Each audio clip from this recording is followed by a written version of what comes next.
Hey everyone.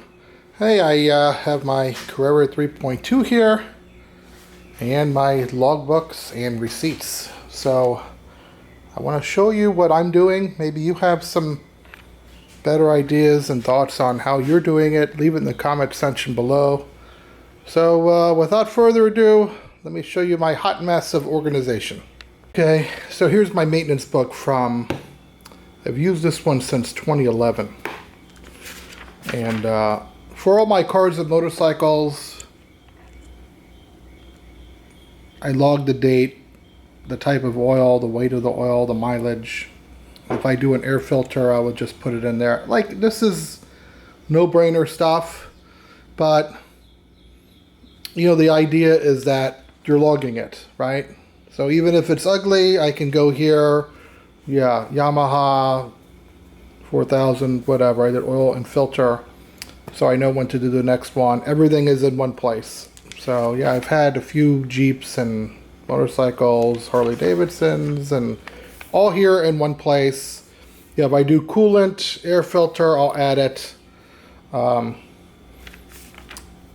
the prettiest thing, but it does the job. So for my different motorcycles and whatever, I'll just log the fasteners here, what's needed for, like on a Honda Nighthawk, this 17 millimeter on the pan, and the frame has 12 millimeter bolts, 2 of them. Just so I know when I do the next one how to get my tools quick. When you have a bunch of different vehicles, it becomes an issue. Okay, so for the Porsche, I started a new one. This book is already falling apart. So I put a quick oil change procedure in here. I'll do a video on my oil change and valve adjustment, which will be like a 2-day oil change. Heat it up, drain the oil, let it cool overnight, do the valves, replace the oil. I'll do one.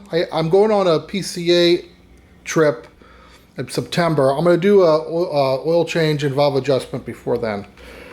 So yeah, I have that there because I'll be doing, you know, obviously I do more oil changes than anything else, so I don't want to make any mistakes and just have a checklist. And I'm going to do one of these for the valve adjustment too.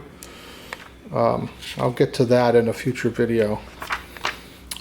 So I just put the specs of my engine here off of the receipts while it's fresh in my head. And then the dates on when I did some of this stuff. So 10/15/21 is when I broke the engine down, and all the things I did, both in the engine and the chassis as I had the car apart. And then some of the other things, fog lights, clean the paint, weather stripping, rear engine compartment, sound mat, just things like that. So just the date, mileage. I do have to still put, yeah, turbo tie rods I did, and I kind of did a little suspension refresh in November of last year. I did do the washer bottle in a previous video. I still need to put that in there, so I'm reminding myself. So that's what I do with the Porsche right now, is just have it in here. And then minor things, just logbook is when I take my road trips. The last one I did, I actually went to Hayesville, North Carolina, but I have family in Hiawassee. So just how much fuel I put in, and I did a rough guesstimate of miles per gallon. So yeah, hauling ass, I get between 19 and 23 miles per gallon on the highway.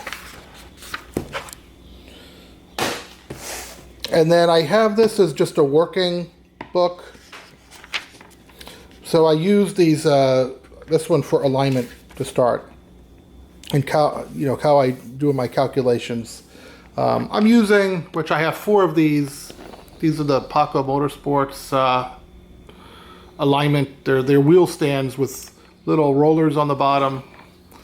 So I use those to do my own alignment. So I just use this as a scratch pad on the mathematics on how my floor is leveled, so I can make my calculations on the alignment. So this is just a working book.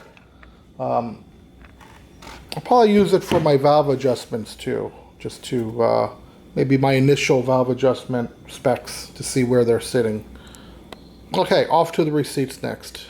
So I named the car Edelweiss, and I thought this from Amazon would be big enough to house all my receipts during my project, especially rebuilding the engine, and I quickly found out that it did not.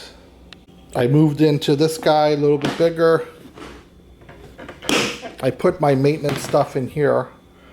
So let me pull some of this out. I'll just give you my thoughts on receipts and why the stack is so big.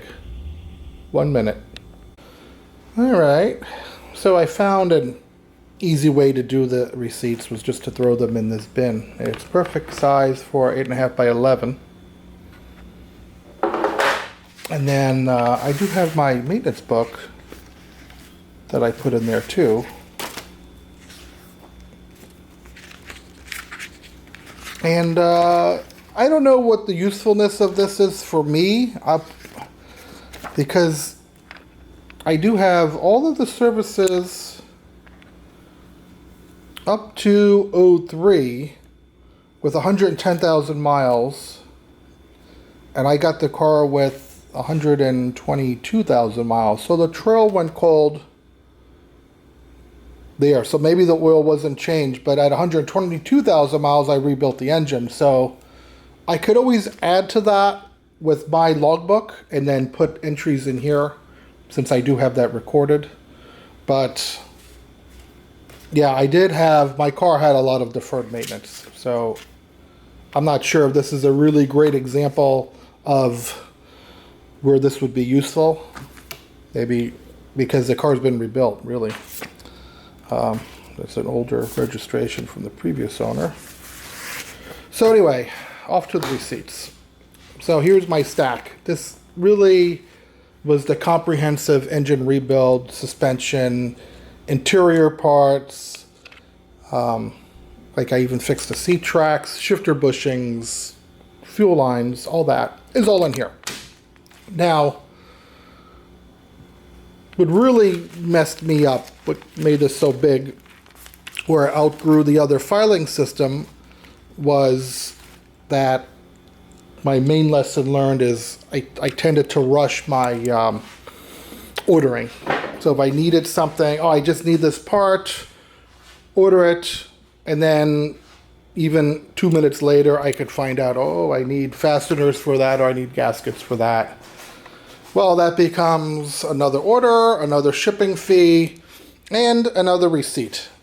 So I probably could have reduced this stack by 20 or 30% by just taking my time to get the order right one time, or planning ahead further into the future. I did this in baby steps, and it cost me. One operation at a time. So even if I got it right, I was doing little things at a time. All right, I'm just going to get parts to do like the head or the seat or whatever. So that's one order. And I couldn't think beyond that. So it worked out for me where I did one thing right at a time. And if you string enough doing one thing right at a time, you'll eventually get it done. But it costs you more money in the long run because you're paying more money in shipping doing multiple orders. So that's why my stack is so big here. But I have all the receipts.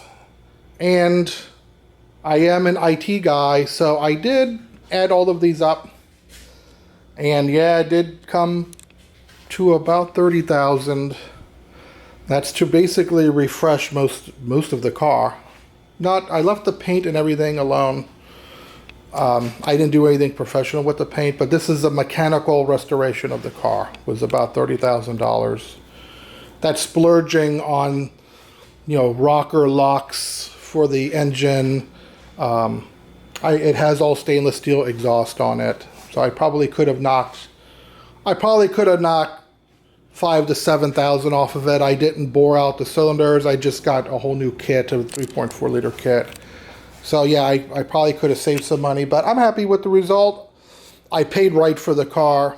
So even with the 30,000 in receipts, I'm very favorable in the car. Not that I'm looking to ever sell it. I love the car too much to even contemplate that. So anyway, I hope this helps you. Like I said, if you have any ideas on how you do the receipts and maintenance in your logbooks, leave it down in the comment section below. I'm always curious to see how other people are doing it. And if you are not doing this, maybe this is a little, maybe this will be helpful in getting you to start to become a little more organized in your DIY journey. So take care, everyone, and have a good day. Bye.